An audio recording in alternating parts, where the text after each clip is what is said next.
Today on episode 472 of the I Am Salt Lake podcast, we get a chat with two artists who have interactive art installations going on right now at the Gallivan Center. On this episode, we get a chat with Paige Tashner about the Purpods, and we also get a chat with Emily Nicolosi about Cora Loco. The Purpods by Paige Tashner and Cora Loco by Emily Nicolosi are currently located in downtown Salt Lake City and will be for the next several months. We get to talk about the collaboration with downtown Salt Lake City, and We Are From Dust, obstacles they faced during the creation, and what motivates them to do what they do. We also get to talk about some other upcoming projects that both of them are working on. I tell you what, they are amazing women, because I was like, if I had done that much work already, I would have been like, I'm retired. I'm amazing. Look at what I've done. And they're already back on it. They're already making more stuff. It's like, what's the next project? It's incredible. So I'm getting ahead of myself. So before I do that some more, let's introduce ourselves. My name is Chrissy Hollifield. And my name is Chris Hollifield. And we are your hosts of the show. If you're a longtime listener, welcome back, and thanks for joining us again. But if you're a new listener, you might be wondering what the show is all about. This show is all about showcasing amazing people in Salt Lake City, Utah. We get to talk to business owners, authors, tattoo artists, restaurant owners, and more. Really anyone that might have a cool story to share. So like I mentioned at the very start, on this episode of the podcast, we are joined by Paige Tashner and Emily Nicolosi. We get to talk about an awesome art project that they are part of that is going on right now in downtown Salt Lake City at the Gallivan Center. Go check it out. If you get an opportunity to go check this out, it's going on right now at the Gallivan Center. You can take your whole family. I know, it's so fun to bring kids to. Yeah. I mean, it's a great way to get out of the house right now, right? Absolutely. Anyway, let's jump into this conversation. I enjoyed chatting with them. Hopefully you enjoy it. Thanks so much for listening. Here we go. I don't know which one. I mean, let's get started. And I want to get talking about this art project. We got to go see. We got to go visit them. Yeah, we got to go visit it a few days ago, which is beautiful, by the way, right downtown in Gallivan, if you haven't had an opportunity to check it out. But how did this whole art project come about? I don't know which one of you wants to talk about that possibly. We're both looking at each other. Do you mean like the opportunity at the Gallivan, or just the art projects themselves? Well, the one at the Gallivan that you guys are part of together. So initially you guys had created these for something else, and they got moved to the Gallivan. How did you get approached to do it, or where was the initial concept for your guys' projects? Yeah, I mean, we both made our art projects for Burning Man originally. And then after the burn in 2019, which was the last one, we were approached by an organization called We Are From Dust. And they tried to place Burning Man art into what we call the default world. Because, there's amazing art that goes to Burning Man every year, but a lot of it doesn't find a home afterwards. And so they're trying to find places for this art. So I think Paige and I both became introduced to them separately, and then they kind of hunted down this opportunity for us. The opportunity being in downtown Salt Lake City. Exactly, yeah. Being a total, I don't really know much about Burning Man. I have a lot of friends who talk about it and go and everything. So I'm going to have a lot of dumb questions for you guys. Brace yourselves. No, there's no dumb questions. No questions are dumb. Yeah. No questions are dumb. So these are pretty intense art projects. I mean, is this something that like you just do and bring to Burning Man for fun? Or is it like, is this like a bigger thing, you know? I mean, if that's just passion, good for you. Well, some people do I bring stuff for fun. I have a small art car that I bring for fun, but the cats I wrote a proposal and got a grant to bring them. So that helped. There was no way I could have done that without the help of the organization at Burning Man to do that. Cause it's a it's a lot of work. It looks unless like you have a really good job or a really, really steady income. And as an artist, that's not usually the case. So that's my end for my cats anyway. Emily, how about Emily's project? Gosh, I don't know, for fun. I don't know. It's For the love a of. little more for the love of. Yeah. Yeah. We didn't create the project to make any kind of money. No, that's awesome. There were other reasons. So, I guess we can kind of explain these to listeners. You came up with the Coro Loco is your art project?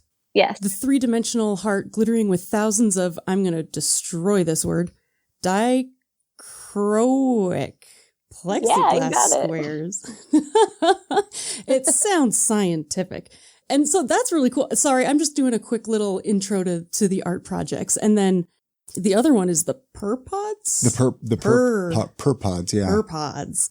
So I guess, we'll probably want to tackle a little bit of them one by one, huh? Yeah, I mean, two artists, 2 projects. Well, the Purpods, I'm kind of curious about these because I was actually looking online a little bit about them, and I kind of saw some pictures on there of you moving them to Utah and transporting them. And somewhere it said these cats are supposed to purr or something. And I don't remember them purring when I went to go see them at Gallivan. Are they supposed to purr here in Utah, or was that just kind of an initial thing? Yeah, no, they do. They do purr. Did you see them during the day? Oh, it was in the evening time. Oh, okay. So there are 3 on each cat. There are 3 petting pads, and they look like just floating because the cats are made of metal rings. And there are 3 floating ones. So it looks like there's just like these rings floating. And when you touch those, it triggers the purring. Oh, we're going to have to go back and try so that. you have to pet them. Wow. So That's we totally so cool. missed this, Chrissy. So what it is it's a clear acrylic disc mounted, and then there's a metal ring mounted to the acrylic disc. So there's a circle that's kind of floating, and that is the petting pad. Okay, so listeners, so cool. If you're listening to this, go check these cats out. So they're right, it's like, was that Keys on Main? That's where the cats are on that side of Gallivan. I think, what is there, 3 of them? I think there's 3 of them here in Salt Lake City, right? Or were there only 2 there? There's 2. 2 of them. Okay, so. Yeah, I made 3, and 2 of them are in Salt Lake. So let's talk about this. Why did they come to Salt Lake City? Like what, let's talk about this with the listeners. And I'm curious a little bit more too, is, how they ended up here of all places, Salt Lake City, Utah. How do we get so lucky? Like Emily said, the people, we are from Dust. One of the members, lives in Park City. So she's like familiar and works with the Downtown Alliance. And I think either she approached them or they approached her to like, let's put some Burning Man art out here. And so We Are From Dust approached Emily and myself to bring our art. And mine was already placed in Richmond, California at a place called Point San Pablo Harbor with other Burning Man art. And that was going really well. Like people, because during COVID, no one was going anywhere and, you can't go into museums and all this stuff. So they, people would come and could interact with the art without really being around a lot of people. And, everybody needs art. So, and I think the plan for Salt Lake was bringing life back into the downtown area and having art to go see since the Christmas events were kind of canceled. It was just like it was a morale boost for downtown. It's a very cool addition to downtown. How it really is. And then they're going to be here, I've heard, through like April. What kind of challenges, were there any challenges of bringing, like how does one transport that? Art? I mean, just on a big flatbed, I guess, truck or something. Without breaking it. I would break it. It was just that good. Yeah. It was a really quick turnaround. And the challenge, as Emily also mentioned, being in the default world, the cats lived on the desert for however many weeks they were out there. And then they were on drain gravel. So because it was more of an outdoor space, kids could climb on it. It was okay. Well, we were bringing it into a downtown place with pavers and more potential of lawsuits. And so there's things we had to think of really fast. And my shopmates ended up making the platforms that the cats are on in 2 weeks, less than 2 weeks. Oh, wow. And they're shaped and designed like I put out all the rings and stuff. So they kind of complemented the cats. That was an insane turnaround to get there. And it was a big flatbed truck. And I had to rally. I have a lot of friends from Burning Man that live in the Salt Lake area, and they showed up. And Emily's crew showed up and helped me move these cats off of this low rise flatbed by hand, because we're not allowed to drive a forklift on the paver. So it was a little nuts, but we did it. We did it. That's so awesome. And then Cora Loco, did you make that in Salt Lake City, or where was this built at? Because even though you're from Salt Lake City, Emily, I mean, this had to get transported somewhere at some time, right? Yeah. Yeah, we built it in Salt Lake City, but it's built to totally come apart. And because we had to bring it to Burning Man and then back here. And then obviously we set it up again. Well, actually we brought it to Venice Beach and back, and then we set it up at the Gallivan. So our project breaks down into a small trailer that we're able to take around. In Venice Beach, what was going on down in Venice Beach that you took it to? We brought it to the Venice Afterburn in Venice Beach, which is, there's a lot of events that happened after Burning Man that are sort of like decompression type of events, or just little parties, really. But a place for people to get together after like experiencing some shock of trying to reintegrate after the big event. And I'm looking here on a website. I'm not even sure. This is like a Google, sites.google.com. It says you can rent the Cora Loco. It's available for rental or buyout. Explain that. Yeah, I mean, that's kind of like what we're trying to do with it at the Gallivan Center. So the Downtown Alliance rented it, the Purpods and Cora Loco, from each of us. Oh, okay. Oh, wow. To display. Yeah. And sure, I mean, yeah, we had to crowdfund all of the money that it took to build Cora Loco, and we had a really good Kickstarter campaign, but we overspent our budget a little bit, and so it's so easy to do. It is really easy to do. We're still looking for more opportunities. We'd like to continue to have a life after the Gallivan, maybe go some other places. And so that's the same thing with the Purpods then. People can rent those if they wanted to. Oh my gosh, for my 40th birthday party, I want those there because I have the money. So where is the third cat then? Sorry to go back to you, Paige, then. I don't think we asked yet where the third cat is. I donated the third cat to the American Museum of the House Cat in North Carolina.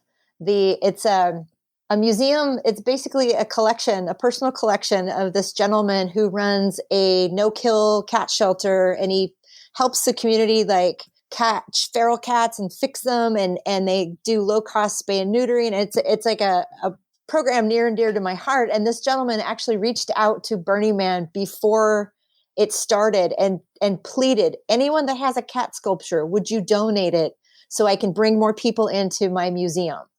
And I'm like, how could I not do that? So Harold has Scooby-Doo. So the cats are Vega, Luna, and Scooby-Doo, named after my kitties that I've lost. And so Scooby-Doo is in North Carolina. But as soon as it went in February of 2020, and I bought a plane ticket and I was ready to go help him install it. And then boom, pandemic. So it's like the cat's in his driveway right now is at home. So, and the museum's closed until he can reopen it. He's 86. So he goes, I don't want to get sick. So just keep donating to the museum. There's a big cat here. Eventually you'll get to see it. Yeah, exactly. It's like what's it called when you pay towards your TV before you get it. All right, we're going to take just a couple of minutes and talk about one of our awesome sponsors. I love these guys, UtahMarijuana.org. Hey, they are your number one spot for all things medical marijuana, medical cannabis, CBD, and THC. I want to give a quick shout out to Tim Pickett. Remember him from episode 420 when we talked to him and we brought him on the podcast. Now he's a sponsor of the podcast with UtahMarijuana.org. Hey, they have a team of medical experts and they make getting your medical card super easy from your first office visit to navigating the state card application and beyond. With over 20 compassionate and highly skilled qualified medical providers ready to help you find relief, you won't have to search for a doctor willing to recommend cannabis treatment. The patient experience team at utahmarijuana.org is dedicated to helping you get all the way through the process so you can get your medicine legally. And right now, they're offering an exclusive discount to I Am Salt Lake listeners. Use the code GREEN25 for $25 off your first visit. Hopefully you seriously wrote that down. GREEN25 is going to get you $25 off your visit. And if you're in the West Valley City area, they have a location for you. It's located at 3615 West, 1987 South, Building 8 in West Valley City. So depending on where you're located in the valley, they have a location just for you. Hey, isn't it time that you took control of your own health? utahmarijuana.org. Feel better. So what did you think of, let's talk about your thoughts about Salt Lake City before I forget to ask you this one, Emily, or not Emily, you're from Salt Lake City. Paige, when you got a visit here, what do you think of Salt Lake City as an outsider? It was really pretty. I mean, I was like literally across the street in the hotel across the street. So I didn't wander too much, but I went to a Burning Man party in the outside. It was like they only let a few people in at a time. It was an outdoor area, like it's with the Utah Arts Alliance. Is that? Oh yeah. There's a lot of Burning Man artists. Yeah, Utah Arts Alliance. Yeah, so I went down there and got to see big art, but everything was like, we were so spaced apart. It was really strange, but it was fun. So I got to see that and talk to people that live there, my friends that live there. It was really pretty, but I didn't see a lot of it. I didn't have a lot of time. That's fair. Unfortunately, I didn't go and I didn't eat any restaurants. I didn't, really go sightseeing because everyone's very, trying to stay away from each other. So, but it was pretty. I drove from California. Now, is that where you're at currently in California? Yeah, I'm in Richmond, California, which is the East Bay, which is across the bay from San Francisco. Okay. Very cool. Now, was that your first time ever coming to Salt Lake City? Or, I mean, you said you had friends here or anything. I didn't know if you visited here in the past. I've never done an official visit. I've driven around Salt Lake in my VW bus on my way, like driving, but I haven't been into Salt Lake. So that was my first time. And then I'll go back again when I take the kiddies home. Hopefully, spend a couple more days, maybe go on a hike or something. I hope so, Paige. I'll take you around. Stay a little extra. Yay! We did go to that one garden that's got the weird sculptures. Oh, dude. Gilgal. The Gilgal Gardens. The guy's back here. Yeah. Yeah. It's so cool. You would absolutely love it. You've never been there, Emily? Gilgal? Oh my gosh. It's got Joseph like Smith face on a Sphinx body. It's one of the statues. It's right on by Trolley Square downtown. Really? Gosh, I've got to go see it. It's a person's backyard, so you can't see it from anywhere. You have to kind of know where it is. Or it was originally a person's backyard. It's just like right. Yeah. Wow. It's cool. We have some really killer art here. It's trippy.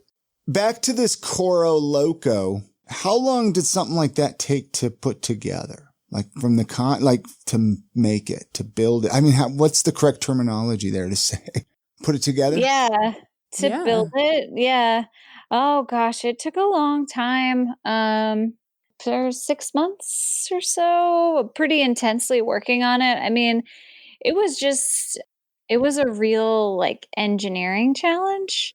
And like all of me and all my friends who like are working on these art projects, like none of us are like professional artists or like engineers or anything. Oh, you guys are not professional artists? We just like do this on the side. Holy crap. Oh my God, your kitty's so cute. I know. I was trying not to be like, kitty, there's a kitty on the screen. He really wants to show his butt. Anyway, yeah, so it took a while because we had to figure out like, okay, like we had the concept, we're going to make this heart. It's going to be this big. We're going to use, we really like the dichroic stuff. So we're going to use that. But then we had to sit there and be like, okay, like what materials are we going to use? All right, we're going to, use steel. How are we going to bend the steel? Oh, we're going to call our buddy Micah who, does a little bit of welding. And ask him if we can borrow he actually has a manual steel bender where you turn a wheel. So we went up to Park City, went to his shop, and like literally bent the two sides of the heart by hand on this wheel. And then, figured out like, obviously we need to get some volume there. So we put that PVC in, like kind of like ribs, and we had to figure out how we were going to attach that to the two sides of the heart. And we like came up with these brackets. And I mean, it was a lot of like trial and error, and like, we don't really know what we're doing. We're just going to kind of try stuff out and like see if it works. And a lot of consulting with like different people. Like I even call my dad up because he's pretty good with this kind of stuff, and be like, hey dad, what do you think about this? Or like calling up other friends and asking them. By the time we got to the actual squares, because there's like over 2,000 squares on the heart, that was just like a lot of tedious manual labor. So we would have these just square parties, we would call them, where we would call up all our friends and be like, hey, we're having a square party. Like, you want to come over? Like, get some beers. We'll sit on the patio and like just sit there. And we had these tiny pieces of copper that they're all individually wrapped. Each square is wrapped together, these pieces of copper that we had laser cut. So we were making these strips, that come down the heart. And then when we put it up, we weave them together with fishing line. That's why it takes so long to do. So yeah, it was a lot of trial and error, I would say. And just like getting together with our friends and like doing it and figuring it out. It was really fun, actually.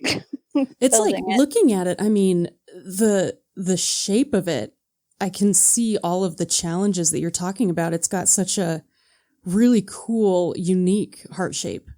Yeah. Yeah. And to make a heart, it comes together right at the bottom on this one point, which is kind of an engineering challenge. Like, how do you get it to balance, to hold all the weight on this one little point? Yeah, it was interesting. And there's an Etsy store that people can purchase from as well to support the artists of this project. Yeah, we do. Yeah, I'll put that link with this podcast episode notes on the website at I Am Salt Lake. If that way people can just click through there, go check out the Etsy store and support you guys. And they're super cute. You can buy little tiny dichroic plexiglass hearts. I'm going to keep saying it weird because I'm not going to say it right. You're saying it perfectly. Yeah, the stuff on our Etsy shop is actually engraved with different designs, and it's really cool because the dichroic is kind of like a mirror, and so you see the design and then you see it reflected. They're kind of cool. They're so neat. Wow. Do you Paige, do you also have an Etsy store? Let's start buying your stuff. I do not. That's very brilliant, though. You should make little cats. I'm making smaller cats, though. Oh my gosh, you totally should. That would be so cool. Wait, so you said you are making smaller cats? Yes. And if my house wasn't such a disaster, I'd walk you over and show you the two models that are on my kitchen table. But that's not going to happen. You don't need to show us. That's fine. But why are you making smaller ones? Just for fun? Are you going to do something with them, or what's the story there? Well, yeah, I'd like to make. So I made what I call peekaboo perpods, which are like the top half of the sculptures. I used the same form that I made the big cats and just made these little half cat heads that look like this cat's coming out of a garden or coming out of, I said it equated to like looking at a hippo coming out of the water, but it's a cat. And I powder coated them all these amazing colors and sold a bunch of them.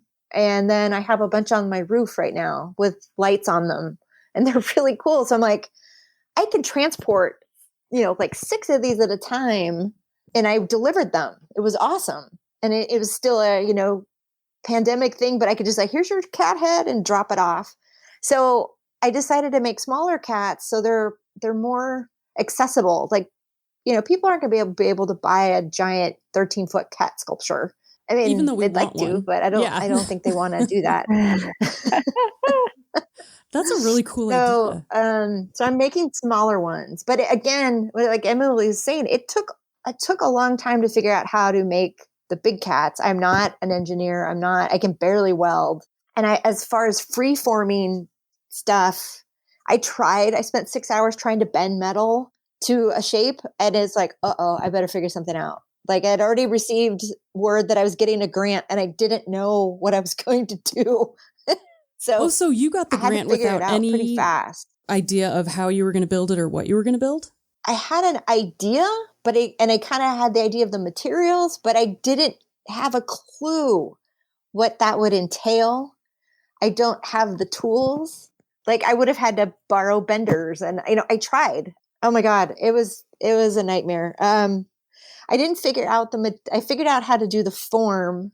I came up with the idea of scanning actual 3D toy cats and then make 3D printable where we could blow them up and make pieces that I could weld over the top. And it ended up working out really great. A friend of mine is a 3D whiz, and she found 3D models. She used my models. She was like, screw that. We can get better ones for free online.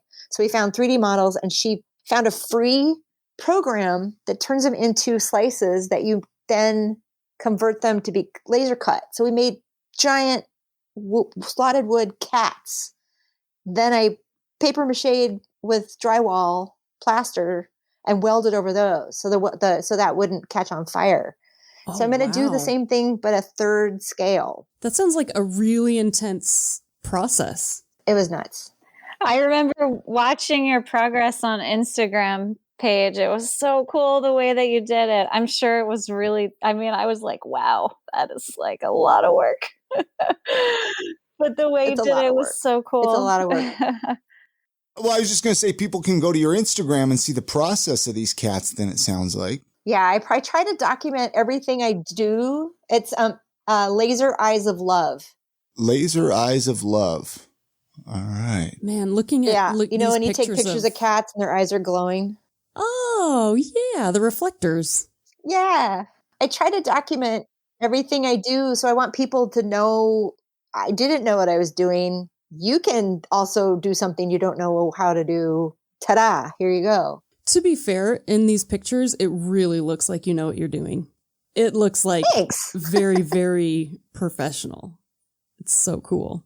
Yeah, I would recommend anyone to go check it out. It's fun to see, like, how you made it from point A to point B. Yeah, and point A was I had to have someone draw a picture for me. I said, I have it in my head. I'll know what it isn't. Because she was a better illustrator than I was. And it took a few rounds, but she finally came up with, I went, yes, that's what I'm seeing in my head. And then we went from there.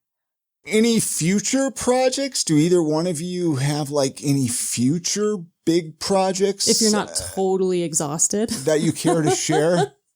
Yeah, we do. Actually, right now we're building it down at the Utah Arts Alliance space down kind of by the train station. Okay. Oh, right, yeah. They have a property there where the Make Salt Lake is there, which is the maker space. It's really cool. And they have a little warehouse there that we're renting right now to work on our new project. Our new project is really different than Cora Loco. It's actually 4 different structures that are interconnected. It's much larger. So the biggest structure is like 16 feet high, 25 feet wide. And then there's 3 smaller structures. And kind of the premise is, my background is I am a researcher in the field of climate change mitigation. And so I really want to do something related to that for our next project. And so this project is called the Prism of Possibilities. And it's like a really interactive, kind of immersive installation where you can explore different possible climate futures depending on humanity's actions. So in the middle, there's the big structure, and it looks like a prism, and it's kind of like an interdimensional train station that you go inside, and it has 3 doors, and each door leads you to a different structure. Each structure is a different potential climate future, and you can go into each of these smaller structures and figure out what happened in each scenario. So it's a big project that it's taking now more than a year. So we're still working on it. So are you guys working on it together, or is this something that like just you, Emily, are working on here? Oh God, no. Well, I mean, not just you, but yeah, it's me primarily because of COVID. Our team is really a lot smaller than previously, so it's mostly me, my husband, and our buddy Steve. And yeah, you always so, have to have a Steve. Yeah, so That we is go so down cool. and we just work on it at night and on weekends. Wow. What are you planning? Is it something that you're taking to Burning Man? Is that what you're working on? Yeah, so we got a grant from Burning Man to bring this project to Burning Man last year, and Burning Man last year was canceled. And so they've rolled our grant over to this year. We still don't know if Burning Man is happening this year. If it doesn't happen this year, then this project will go the year after. But we're really hoping to be able to display it in Salt Lake City before that. Oh man, that would be so cool. Keep you guys posted about that. Yeah, that would be so cool to go check out. Yeah, keep us posted and we'll share with the listeners, hey, go check this out. Remember Emily from the podcast when she was on, Go get your mind blown. What about you, Paige? Are you working on, you're working on the cat heads. The cat heads, yeah. But are you thinking of trying to do well, even the cat more? heads I've done. I'm making the smaller cats, the actual small versions of the current cats. And then I have a really ridiculous idea that I'm going to sit on for a while because it'd be so expensive to build, but it's very cat themed. I'm just all about the cat. So, but it's a giant cat in a pose where its butt's in the air, but you can go inside the cat and sit on hairball pillows, and it's lit inside with, like black lights, and then it'd be UV reactive bird bones, fish bones, mouse bones, like hanging like mobiles. Like in the stomach. And you're in there and you can lean against, you're in the belly of the kitty, but the front part of the cat is, its eyes are disco balls, and so is its butthole. Okay, that's amazing. It's so amazing, Paige. I cannot wait to see it. It's just ridiculous. But everyone I've talked to, they're like, yes, you need to do this. Oh, Burning Man absolutely. said, no, we're not going to give you money for that. But What? I'm still going to try to make it somehow. I want to be an investor. I want to invest in this cat. I want one in my backyard to invite friends to. It's called Disco Cat Butt. And Burning Man said no. Paige, is there a place we can contribute to the project? Not yet, but I'm glad getting some feedback on this. We're gonna start pushing you. We gotta push you to make money, or at least have people help. Let's start some Kickstarters. Seriously. So there's a few Salt Lake City related questions that we ask people that come through here. But I know Paige doesn't live in Salt Lake City, so this could be kind of fun to maybe just more directed to Emily. We'll see how it goes here. One of the questions that we ask people is like when family and friends visit us in Salt Lake City or in the area, what's the tour that we take them on? So I was just wondering, we kind of already talked about Gilgal Gardens. That was kind of Paige's recommendation right there. But Emily, what about you? Do you have like any places that you take people to or like to show off when they come to town to visit? I always love to take people up to the mountains. I'm not from here, so I feel like the most extraordinary thing about Salt Lake City is the fact that we have this amazing national forest that is right there. So winter, whether someone skis or not, I'll take them up and just have them look and be amazed. Or if it's summertime, do a hike or something. But yeah, I really like taking people to Antelope Island. It's kind of a fun excursion. You can see the bison, which is pretty cool. It's like being on a safari. Yeah, maybe a trip to Red Iguana. That's another question we ask is favorite local eating spots. I don't know if Paige mentioned a restaurant? Yeah, that she got to nibble at while she was Any here. Any good food you tried while you were in town? Yeah. Actually, I ate at the Monaco? The Hotel Monaco, yeah. Yeah, it's right across from the Gallivan Center where I stayed, and their food is so good. Okay. I've never been really there. good. It looks really good. I've seen pictures. And I had a really, really lovely cocktails there too. So it was tasty. I just ordered it to go and took it to the room. That's the way to do it. And Emily, you were mentioning Red Iguana. Any other favorite local eating spots that you like? I actually live up in Cottonwood Heights, and around here, I like to take people to the Hogs Wallow. Yeah. It's a great local spot that often has live music. It's kind of historical, so it's got an interesting vibe to it. And they have a really nice patio out back. Very cool. That's a great place. Love that place. Yeah. Isn't that the place with the huge nachos, that huge plate of nachos that they bring out if you get nachos? I don't know, but our friend Clark plays there a lot with his band because I've gone there many times to watch them. Oh, no. I was thinking of the porcupine. I was thinking of porcupine nachos. Porcupine. The food at Hogs Wallow is actually you would think for a pub you wouldn't be expecting much, but it's actually really good. Okay. Yeah. We'll have to try it out. Well, it's been so fun to have the two of you on the podcast and finding out about, these art pieces that are downtown for people to go check them out at the Gallivan Center. I was told, pretty much up through April of this year, 2021, people can go check it out. But was there anything you guys were hoping we would talk about, before we wrap this up? I mean, while the microphones are hot, was there anything you were hoping to share about these art pieces or anything?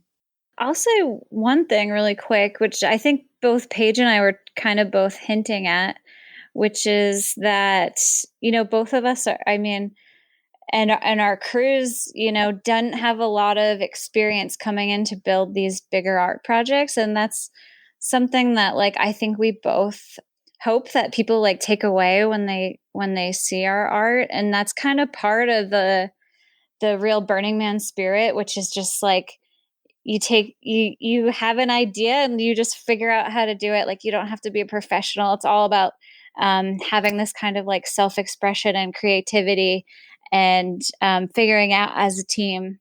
So that I hope is, I think, a takeaway for people listening. I really love that because it's you're not just. Don't be afraid. It's never too late. Never too late to start. Yeah, no, it's that's also really good advice. And I mean, I think some of us. I experienced that a lot. I'm I'm too old to do this, or I'm too old to start this. I'm too.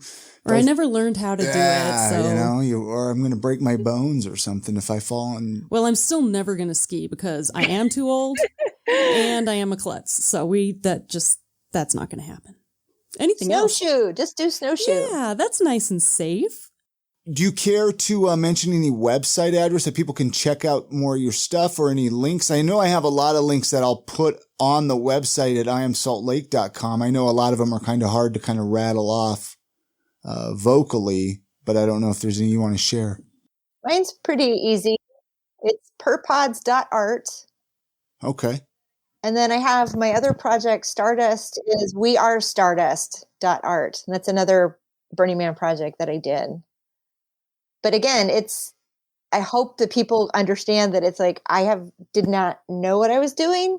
So they can do that too. Yay. Well, that's what's so amazing because I honestly I had no idea you guys weren't professional artists I thought you were hired to build these things because they are incredible. They're incredibly intricate and, the angles are gorgeous and it just looks, I was like, holy crap, how did she do that? Look at all that welding, I could never do that. I mean, it's really, really cool to see people see that you have a creative idea and you just go for it. It's so inspirational. Thank you. So you can do it too. I'll probably just watch you guys because you're pretty awesome, but it's really cool. We have in terms of if you want to follow what we're doing, we mostly put our stuff on Instagram because it's very visual, so it's easy. And Coro Loco is just at Coro_Loco. And the Prism of Possibilities is at prism.of.possibilities. And you can follow our build on that one.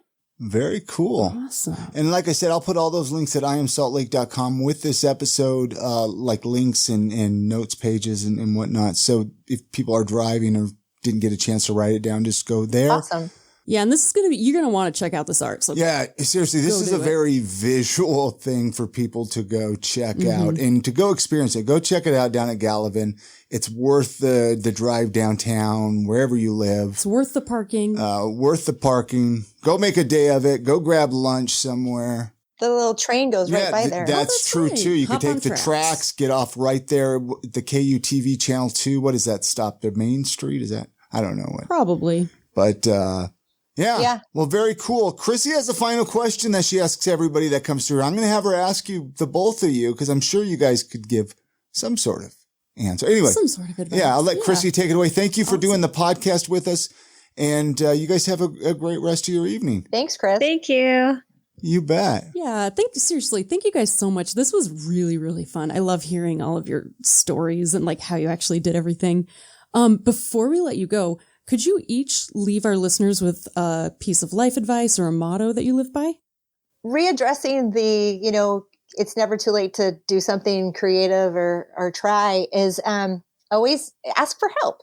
Ask your friends, like, I don't know how to do that. Do you know how to do this? Do you want to try to figure out how to do this? And it's amazing. You immediately start to collaborate together and make, like, I have this crazy idea. You guys were already like into the whole cat butt thing, the disco cat butt. So that I just planted a seed. So, just ask for help. And it's amazing what you can accomplish with that. What about you, Emily? Gosh, I'm sitting here trying to think as Paige is talking. That's such a good one. I guess for me, when I think back about this project, it was kind of a lot of it was just about like taking a leap, into something new and something that was like a little bit scary. And I don't know, I think sometimes you just have to like grab onto the edge and jump off and try something. Thanks again to Paige Tashner and Emily Nicolosi for joining us on this episode of the podcast. All of the links that we mentioned in this conversation can be found with this episode show notes on our podcast website at iamsaltlake.com/472. And that's for episode 472. Hey, and while you're on the website, dig through some of those back episodes. I mean, we got 471 we've talked to like other 400-ish people. Yeah, a lot of people. Yeah, and they're all super badass, so you should get to know them. Hey, before we wrap up this week's episode of the podcast, I want to mention a couple of ways that you guys can support the podcast. First and foremost, you can leave a 5-star review in Apple Podcast. This costs you nothing, yet it lets other people know what you think of the podcast. Exactly. You get to share your experience with other people so they know what to expect when they're looking for things to know and people to do in Salt Lake City. I know you read reviews before you subscribe to a podcast, Chrissy. I read like probably 5 pages of reviews before I listen to an episode because I have to know. It's like, don't read the comments, but read the comments, Yeah. Do it, guys, do it. Another way you can support the show is by becoming a Patreon supporter at patreon.com/IamSaltLake. Go check it out. Find out what the different perks, the different levels are at patreon.com/IamSaltLake. Hey, you have a great week. Get out and enjoy the city this week. I think it's going to be beautiful. Shouldn't be too much snow out there this week. Support local, and we'll see you next week on the next episode of I Am Salt Lake Podcast. And good night, Grammy.